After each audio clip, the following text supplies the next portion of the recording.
untuk pembahasan yang selanjutnya ada tahapan analisis sistem. Nah, ternyata untuk menganalisis sebuah sistem itu ada tahapannya, guys. Nah, tahapannya itu yang pertama adalah identify, yaitu mengidentifikasi masalah. Nah, kemudian yang kedua, understand, yaitu memahami kerja dari sistem yang ada. Nah, kemudian tiga, ada analyze, yaitu menganalisis sebuah sistem. Nah, terus yang keempat itu adalah report, yaitu membuat laporan hasil analisis. Nah, yang pertama adalah identify. Identify ini merupakan langkah pertama yang dilakukan dalam tahap analisis sistem. Nah, tugas yang harus dilakukan saat mengidentifikasi masalah adalah yang pertama, kita identifikasi terlebih dahulu penyebab masalahnya apa. Nah, kemudian mengidentifikasi titik-titik keputusan. Nah, kemudian yang ketiga adalah mengidentifikasi personel-personel kunci. Maksudnya personel-personel kunci ini siapa sih yang terlibat dalam sebuah sistem nantinya gitu. Mungkin ada admin keuangan, ada admin akademik, ada mahasiswa dan lain sebagainya. Itu ya yang dimaksud personel-personel kunci. Dan sebenarnya juga tidak hanya terbatas itu saja, tetapi juga dari beberapa sumber daya manusia pendukung, misalkan seperti teknisi, kemudian tim IT, kemudian tim keamanan jaringan, dan lain sebagainya. Nah, kemudian ini saya berikan contoh identify masalah. Misalnya di sini kalian kesulitan memperoleh data inventaris sekolah. Nah, yang pertama kita akan mengidentifikasi penyebab masalah. Nah, penyebab masalah dari kesulitan memperoleh data inventaris sekolah adalah jumlah barang atau alat yang semakin banyak, tetapi pengarsipannya tidak efektif. Nah, kemudian setelah kita identifikasi penyebabnya, kita identifikasi titik keputusannya. Titik keputusan di sini adalah pengarsipan data itu ternyata tidak diklasifikasikan. Nah, kemudian juga tidak ada pendataan peminjaman dan pengembalian, gitu kan, sehingga barangnya tuh sepertinya banyak, tetapi kok tidak terpantau atau tidak ada di tempat. Jadi ketika diperlukan itu barangnya suka tiba-tiba hilang atau tiba-tiba nggak ada gitu ya. Nah, terus kemudian yang selanjutnya adalah pembuatan laporannya lama. Ya jelas ya, kalau pengarsipannya aja tidak diklasifikasikan, kemudian barangnya itu juga nggak jelas keberadaannya, otomatis membuat laporan pun juga akan lama. Nah, kemudian yang selanjutnya adalah mengidentifikasi personel-personel kunci. Nah, contohnya kepala sekolah dan petugas bagian sarana dan prasarana sekolah. Kepala sekolah itu dia berwenang untuk melihat data inventaris sekolah, gitu kan. Dia berwenang untuk tahu sebenarnya inventaris kita ini penyimpanannya bagaimana ini. Misalkan ada peminjaman, siapa yang pernah meminjam? Kemudian siapa yang meminjam tetapi tidak dikembalikan? Kemudian kondisi terakhir barang itu ketika dikembalikan seperti apa? Nah, itu kepala sekolah. Nah, untuk petugas bagian sarana dan prasarana sekolah, berarti dia akan menginputkan data-data yang berkaitan dengan barang, kemudian data yang berkaitan dengan peminjaman, pengembalian, kemudian pengarsipan pengadaan barang, kemudian juga dia membuat laporan inventaris sekolah, dia bisa menginputkan data kondisi terakhir barang yang diterima sekolah ataupun yang diterima dari proses pengembalian gitu. Itu merupakan contoh kasus untuk identify. Nah, untuk yang tahap selanjutnya adalah understand. Nah, understand ini langkah dapat dilakukan dengan mempelajari secara terinci bagaimana sistem yang ada itu bisa beroperasi. Nah, beberapa tugas yang perlu dilakukan pada tahap ini adalah pertama, menentukan jenis penelitian. Nah, di sini mungkin kan kalian sudah mempelajari di mata kuliah metodologi penelitian ya, soal beberapa jenis penelitian, termasuk jenis penelitian yang kualitatif maupun kuantitatif.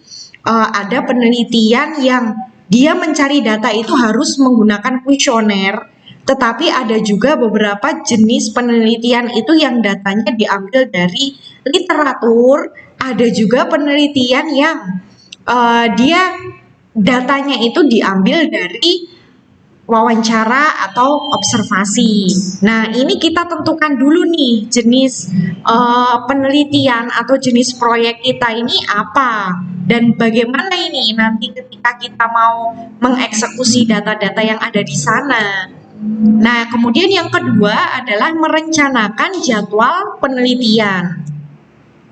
Nah, merencanakan jadwal penelitian ini juga meliputi mengatur jadwal wawancara, kemudian mengatur jadwal observasi, atau mengatur jadwal pengambilan sampel. Nah, kemudian yang selanjutnya adalah membuat penugasan penelitian. Nah, ini penugasan penelitian itu dalam hal yang lebih ke administratif penelitian. Jadi, ketika kita menganalisis itu kan kita harus mempunyai dokumen legal di mana kalau kita ambil data di sana itu kita tidak melanggar hukum atau tidak melanggar prosedur atau ya kita diakui sebagai peneliti atau penganalis gitu loh, bukan orang yang tiba-tiba tanya ini sistemnya kenapa kok bermasalah gitu ya, tapi ada sebuah dokumen yang melegalkan kita untuk penelitian atau menganalisis situasi yang ada di situ. Nah, terus kemudian sama membuat agenda wawancara. Nah, ini materi itu direncanakan oleh tim analis. Nah, terus kemudian juga mengumpulkan hasil penelitian. Jadi hasil-hasil dari kita wawancara, hasil-hasil dari kita observasi, hasil-hasil kita dari menganalisis sampling yang ada di sana itu dikumpulkan. Nah, contoh understand itu seperti ini. Observasi dan wawancara dengan kepala sekolah dan petugas sarana prasarana. Nah, ini ceritanya ya. Untuk memahami data, untuk memahami alur inventarisasi yang sedang berjalan di sebuah sekolah, maka dilakukan observasi dan wawancara dengan kepala sekolah dan petugas sarana prasarana. Nah, meskipun observasi dan wawancaranya kedua orang ini, tetapi pertanyaannya kan beda ya, disesuaikan dengan kepentingan masing-masing. Nah, misalnya nih pertanyaan wawancara dengan kepala sekolah. Pertama, berapa lama laporan itu diterima sejak permintaan laporan diajukan? Jadi ditanya, karena kan tadi permasalahannya kan kepala sekolah itu sulit atau lama gitu ya kalau dia pengen tahu inventarisasinya itu sudah sejauh mana gitu. Nah, pertanyaan pertama adalah satuan waktunya. Berapa lama laporan diterima sejak permintaan laporan diajukan? Kemudian untuk wawancara dengan petugas sarana prasarana adalah barang atau alat apa saja sih yang didata? Nah, kemudian bagaimana proses pendataan dari barang atau alat tersebut? Nah, kemudian yang selanjutnya adalah berapa lama waktu yang dibutuhkan untuk mendata sarana prasarana sekolah. Nah, nanti dari waktu dan beban kerja proses pendataan yang dilakukan oleh petugas sarana prasarana akan ditemukan masalahnya apa sih kok ini laporannya bisa lama banget gitu. Nah, terus untuk tahap yang selanjutnya adalah analis. Nah, langkah menganalisis sistem dilakukan berdasarkan data yang telah diperoleh dari hasil penelitian yang telah dilakukan. Jadi data-data yang kita understand tadi, yang kita pahami itu kemudian dianalisis. Nah, beberapa tugas yang perlu dilakukan yaitu analisis kelemahan sistem, kemudian analisis kelayakan sistem, dan analisis kebutuhan sistem. Nah, untuk beberapa analis ini tentang kelemahan, kelayakan, dan kebutuhan akan kita bahas di part video yang selanjutnya ya. Untuk yang ini kita bahas tahapannya dulu. Nah, ini tahap yang terakhir itu adalah report. Jadi, yang namanya report itu adalah membuat laporan hasil analisis. Jadi, seluruh hasil analisis itu dibuat laporannya berikut dengan dokumentasinya. Nah, kemudian laporan hasil analisis oleh tim analis tadi itu diserahkan ke manajemen. Nah, kenapa kok harus diserahkan ke manajemen? Yang pertama, untuk melaporkan bahwa analisis itu telah selesai dilakukan. Nah, kemudian yang kedua adalah meluruskan mungkin ada beberapa kesalahpengertian mengenai apa yang telah ditemukan oleh analis sistem, tetapi tidak sesuai menurut manajemen. Jadi kayak mungkin di tim analis itu menemukan sesuatu yang menjadi sumber masalah, tetapi ternyata itu tidak digagas sebelumnya oleh pihak manajemen, atau ada beberapa permasalahan yang timbul gitu kan di tim analis. Nah, sehingga tim analis itu mengidentifikasi ada masalah di sana, tetapi ternyata manajemen memang tidak mempermasalahkan itu gitu. Jadi untuk biar lurus, biar sama maksud, biar satu kata gitu ya, maksudnya seiya sekata gitu. Nah, kemudian yang ketiga adalah meminta pendapat dari meminta pendapat dan saran dari pihak manajemen. Nah, ini mungkin ada beberapa tim analis itu yang luput ya. Jadi ada beberapa yang kelupaan dianalisis atau ada beberapa yang kelupaan untuk dilaporkan, maka itu nanti biasanya ditambahkan atau direvisi oleh pihak manajemen.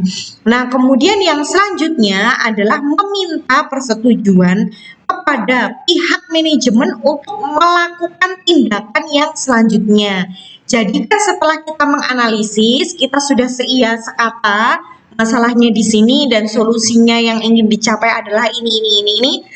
Setelah itu kita masuk ke tahapan desain. Nah, jadi ketika laporan itu telah disetujui, maka nanti tim analis akan melanjutkan actionnya dengan mengawasi dan memandu tim desainer supaya sistem yang didesain dan dihasilkan nantinya itu bisa sesuai dengan kemauan oleh para orang-orang yang ada di manajemen ini. Gitu.